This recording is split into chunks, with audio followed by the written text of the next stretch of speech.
معاشرے میں بزرگ افراد انتہائی اہم اثاثہ ہوتے ہیں۔ انہیں اپنی تاریخ، ثقافت، روایات اور خاندانی اقدار کا امین مانا جاتا ہے۔ بزرگوں کی مثال ایسے ہے جیسے تپتی دھوپ میں گھنا سایہ۔ وہ بچوں کی تربیت کرنے کے ساتھ ساتھ گھر بھر کا سکون قائم رکھتے ہیں۔ تاہم بڑھاپا ایک ایسا فطری عمل ہے جسے ہر کسی کو ایک نہ ایک دن گزرنا پڑتا ہے۔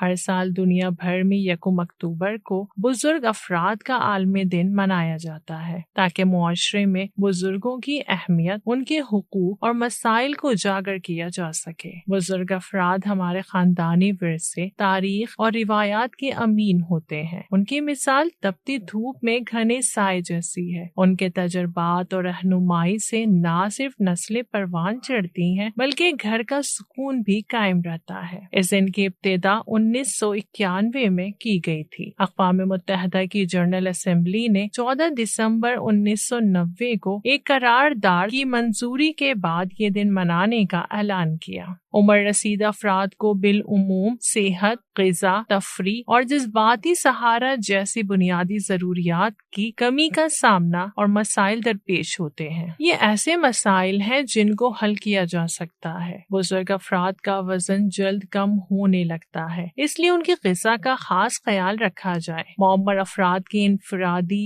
اور مختلف طرح کی ضروریات و خواہشات ہوتی ہیں، انہیں بھی پورا کرنا چاہیے۔ اس کے علاوہ بزرگوں کے آرام و سکون کا خاص خیال رکھا جائے۔ انہیں جو باتیں ناگوار گزریں وہ کرنے سے درگزر کریں اور ان کے ساتھ خندہ پیشانی سے پیش آئیں۔ ان کی پسند کے مطابق ان سے گفتگو کریں۔ وہ بولنا چاہیں تو ان کی سنیں۔ اس لیے ضروری ہے کہ ہم ان کی عزت کریں، ان کی باتیں سنیں، ان کی پسند اور ان کا خصوصی خیال رکھیں۔ بزرگوں کی خدمت کو اپنا فخر سمجھیں، ان کی دعائیں لیں، ان کا ہاتھ تھامیں، ان کا ساتھ دیں، ان کے ساتھ بیٹھیں اور ان کو یہ یقین دلائیں کہ آپ ہمارا قیمتی سرمایہ ہیں۔ بزرگ افراد ہمارے معاشرے کا وہ سرمایہ ہے جن کے بغیر ہماری شناخت، اقدار اور روایات نامکمل ہیں۔ ان کا احترام اور خیال رکھنا نہ صرف ہمارا اخلاقی و دینی فریضہ ہے بلکہ ایک ایسی سرمایہ کاری بھی ہے جو کل ہمیں خود لوٹ کر ملے گی۔ اسی طرح زندگی کی مشکلات وقتی ہوتی ہیں لیکن ان سے گزرنے کا انداز ہمارے مستقبل کا تعین کرتا ہے۔ اگر ہم حوصلے، صبر اور یقین کے ساتھ ان چیلنجز کا سامنا کریں تو یہی مشکلات ہمیں نکھار کر کامیابی کی راہ پر گامزن کرتی ہیں۔ لہٰذا آئیے ہم بزرگوں کی عزت اور مشکلات میں صبر کو اپنی زندگی کا اصول بنائیں۔